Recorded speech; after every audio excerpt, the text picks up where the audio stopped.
झारखंड में सहायक आचार्य भर्ती। दोस्तों, जैसा कि आपको पता है, झारखंड में अभी सहायक आचार्य 26,001 नियुक्ति होने वाली है। तो दोस्तों, उसी के रिगार्डिंग मैं आया हूँ एग्ज़ाम रिव्यू को लेके, यानी कि एग्ज़ाम एनालिसिस को लेके। तो दोस्तों, झारखंड सहायक आचार्य आज 28/6/2024 का एग्ज़ाम रिव्यू को लेके आया हूँ। और दूसरी ओर मैं बता दूँ दोस्तों कि कल भी जो एग्ज़ाम हुआ उसका भी एनालिसिस बात करेंगे थोड़ा सा।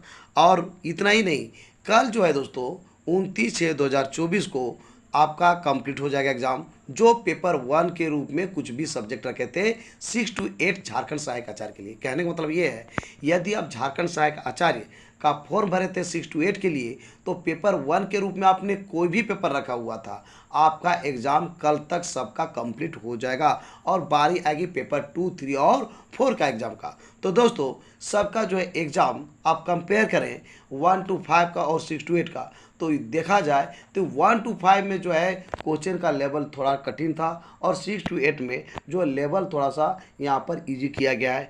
और इसका बहुत सारा कारण हो सकता है। कारण पहला नंबर ये है कि 6 to 8 में जो है सिलेबस बहुत लंबा है, बहुत लंबा है। यही कारण है, हो सकता है कि जेएसएससी ने यहाँ पर बहुत बड़ा राहत दिया है 6 to 8 वाले कैंडिडेट्स को। तो दोस्तों, यहाँ पर देखा ये गया कि 6 to 8 में यदि बेसिक नॉलेज है तो कोई यहाँ पर फेल करने नहीं जा रहे हैं पेपर 1 में, क्योंकि यहाँ पे जो है 50% ऐसा क्वेश्चन है कि बेसिक नॉलेज से ज़्यादा क्वेश्चन है। बात किया जाए कि जो सब्जेक्ट से क्वेश्चन पूछा जा रहा है उसमें वो क्वेश्चन पूछा जा रहा है जो पैसेज वहाँ पर ऑलरेडी दिया हुआ है, वहीं से गद्यांश और पद्यांश करके आपको देख देख के ठीक लगाना है। तो मिला जुला के जो है ये पेपर जो है क्वालिफाइंग नेचर का है और लगभग स्टूडेंट्स यहाँ पे पास कर जाएंगे, किसी को किसी प्रकार का दिक्कत नहीं है। तो दोस्तों, हम बात करेंगे बारी बारी से आखिर जो है किस प्रकार का कौन सब्जेक्ट का एग्ज़ाम हो रहा है और किस प्रकार से जो है अभी तक प्रश्न पूछा गया। तो दोस्तों, पहले बात करते हैं हिंदी का। तो हिंदी का दोस्तों आज का जो पेपर हुआ तो उसमें जो है हिंदी का 50% व्याकरण से था और 50% जो है आपका वहीं पर पैसेज दिया हुआ था, गद्यांश और पद्यांश वहीं पर था। और व्याकरण में कोई खास टफ क्वेश्चन नहीं पूछे गए। जो जो पहले पूछा जा रहा था उसी प्रकार से वाक्य से प्रश्न देखने को मिले, आपका समास से देखने को मिले, संधि विच्छेद से दिखाई पड़े, किस प्रकार की संधि है ये पूछा गया।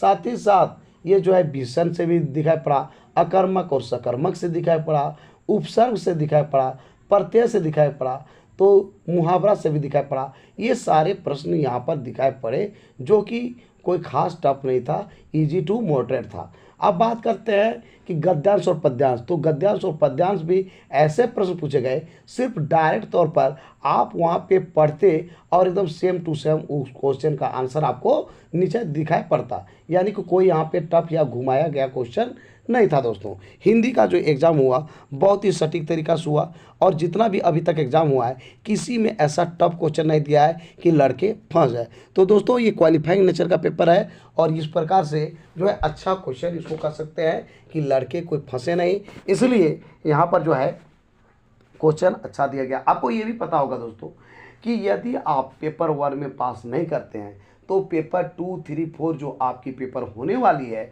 उसमें आपका मार्क्स ऐड नहीं होगा, यानी कि मेरिट आपकी नहीं बनेगी। यानी जिसमें में आपका मेरिट बनेगी उसका आपका कॉपी चेक होगा ही नहीं यदि आप हिंदी में पास नहीं करते हैं। तो हिंदी कहने का मतलब है पेपर 1। पेपर 1 में चाहे हिंदी हो, खोटा हो, नागपुरी हो, बांग्ला हो, बहुत सारा चीज़ हो सकता है। तो दोस्तों, यहाँ पर इस प्रकार से बात है कि इसमें पास करना आपको बहुत ही ज़रूरी है। यदि आप पास नहीं करते हैं तो आपके लिए प्रॉब्लम हो जाएगी।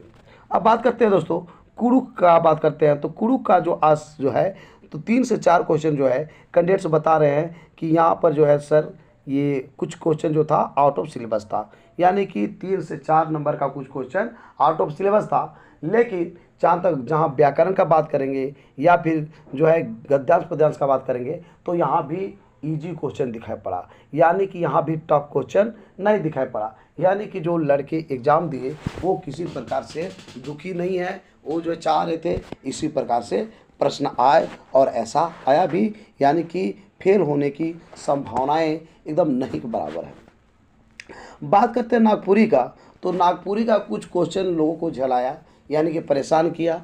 कुछ क्वेश्चन का जो है टफ दिया गया था जिसके कारण परेशानी थी, लेकिन लोग यहाँ पर भी फेल करने की बहुत कम चांसेस है, क्योंकि मात्र 33% लाना है, क्वालिफाइंग का है। लेकिन यहाँ पर 60 से 70% ऐसे थे जो कि इजीली एवरेज स्टूडेंट बना सकते थे। यानी कि नागपुरी में भी वैसा कोई खास टफ नहीं हुआ, कुछ क्वेश्चन टफ था लेकिन जो है क्वालिफाइंग था, इसमें मेरिट बनाने की ज़रूरत नहीं थी, इसलिए कोई दिक्कत नहीं हुआ। इंग्लिश का बात करते हैं दोस्तों, तो इंग्लिश में भी जो है जो ग्रामर है, ग्रामर से लगभग 50% क्वेश्चन पूछा जा रहा है और 50% आपका वहीं से पैसेज से है। तो मिला जुला के इंग्लिश में भी कोई टफ नहीं है, बहुत ईजी जो है आपका यहाँ पे ग्रामर से क्वेश्चन पूछा जा रहा है, जिससे कि लोगों को परेशानी नहीं है, चाहे नाउन हो, प्रोनाउन हो, टेंस हो, सब में जो है वर्ब हो, एडजेक्टिव हो, सबसे जो है आसान आसान यहाँ पे क्वेश्चन दिखने को मिला। सिमिलर और एंटोनिम्स और सिनोनिम्स का बात करेंगे तो यहाँ पर भी जो है ये सब जो है ऐसे क्वेश्चन पूछे गए जो व्यवहारिक जीवन में यूज होते हैं दोस्तों। यानी टफ यहाँ पर क्वेश्चन नहीं पूछा गया है, यानी कि आप इंग्लिश रखे होंगे तो आपके कोई दिक्कत नहीं हुआ होगा। आज का पेपर आपके लिए बल्ले बल्ले गई होगी दोस्तों। अब बात करते हैं खोटा का। तो खोटा का जो पेपर हुआ दोस्तों, खोटा का यहाँ पर थोड़ा सा क्वेश्चन घुमाया था, लेकिन दोस्तों क्वेश्चन जो है यदि आप पहले से तैयारी किए होंगे तो इतना है कि 90 और 100 तो नहीं, लेकिन इसमें भी 60 और 70% आप उठा सकते थे, जो कि सिर्फ और सिर्फ पेपर 1 में आपको क्वालिफाइंग लाना था, यानी कि मात्र 33% लाना था दोस्तों। अब बात करते हैं दोस्तों कि बंगला की। तो बंगला का पेपर का मतलब जो कैंडिडेट्स मिले उनका कहना है बहुत ही टफ था, यानी कि आउट ऑफ सिलेबस था और कुछ क्वेश्चन समझ में ही नहीं आ रहा था। यानी आज का जो दिन रहा बंगला के लिए बहुत ही टेंशन भरा रहा, लेकिन यहाँ भी फेल नहीं करेंगे, क्योंकि यहाँ पर भी 30 से 40% बहुत ही आसान था, यानी कि एवरेज स्टूडेंट 50% मार्क्स उठा ही लेंगे, और जो तेज़ तरार है वो 60 से 70% उठाएंगे और उससे भी तेज़ है वो 70 से 80% उठा सकते हैं। यानी कि यहाँ भी फेल करने की बहुत कम संभावनाएं हैं। तो मिला जुला के जो भी पेपर हो रहा है पेपर 1 में किसी को कोई दिक्कत नहीं है, किसी से भी आप फ़ोन करके पूछ लीजिए, आपको यही बताएंगे कि इसमें कोई दिक्कत नहीं हुआ। यानी कि आप नहीं भी पढ़े हुए हैं तो एग्ज़ाम हॉल में बैठिए, आराम से आपका बन जाएगा यदि आपके पास बेसिक नॉलेज है तो। लेकिन दोस्तों इसके बावजूद भी आपसे यही रिक्वेस्ट है, यदि आप कल लिखने जा रहे हैं तो आप बुक वगैरह जो भी होता है आप ज़रूर एक बार देख लें। आप जो है इसमें क्या है कि आपका कॉन्फिडेंस बना रहेगा और आपको एग्ज़ाम देने में बहुत ही वो मदद मिलेगा दोस्तों।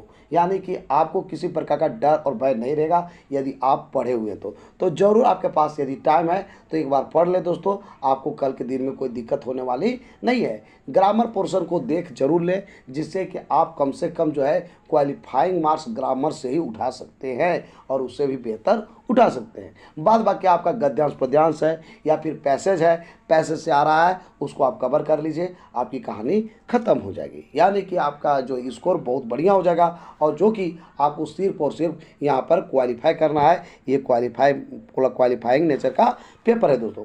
तो दोस्तों कैसा लगा मेरा आज का वीडियो जरूर हमें बताएं इस वीडियो कमेंट बॉक्स में।